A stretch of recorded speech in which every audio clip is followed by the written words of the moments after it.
രാജ്യത്ത് ഞെട്ടിച്ച കൊൽക്കത്ത ആർജിക്കർ മെഡിക്കൽ കോളേജിലെ ജൂനിയർ ഡോക്ടർ ബലാത്സംഗ കൊലയിൽ പ്രതി സഞ്ജയ് റോയ് കുറ്റക്കാരനെന്ന് കോടതി വിധിച്ചു. സഞ്ജയ് റോയ്ക്കുള്ള ശിക്ഷ തിങ്കളാഴ്ച കൊൽക്കത്ത സിയാൽദ കോടതി വിധിക്കും.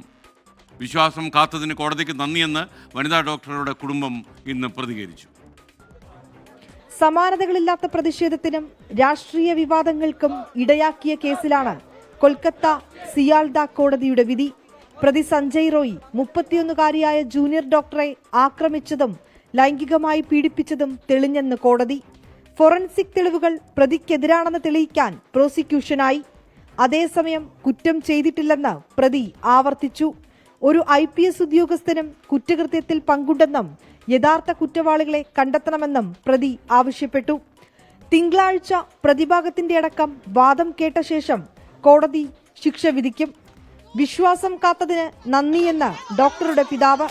വിധിയെ സ്വാഗതം ചെയ്യുന്നുവെന്ന് തൃണമൂൽ കോൺഗ്രസിന്റെ പ്രതികരണം. കഴിഞ്ഞ വർഷം ഓഗസ്റ്റ് 9-നാണ് ആർജിക്കർ മെഡിക്കൽ കോളേജിന്റെ 3-ാം നിലയിലെ സെമിനാർ ഹാളിൽ ഡോക്ടറുടെ മൃതദേഹം കണ്ടെത്തിയത്. രാജ്യവ്യാപക പ്രതിഷേധങ്ങൾക്കും ആശുപത്രികളിലെ സുരക്ഷ ഉറപ്പാക്കാൻ ദേശീയ തലത്തിൽ കർമ്മസമിതി രൂപീകരിക്കുന്നതിനും സംഭവം വഴിവെച്ചു. 24 ഡൽഹി.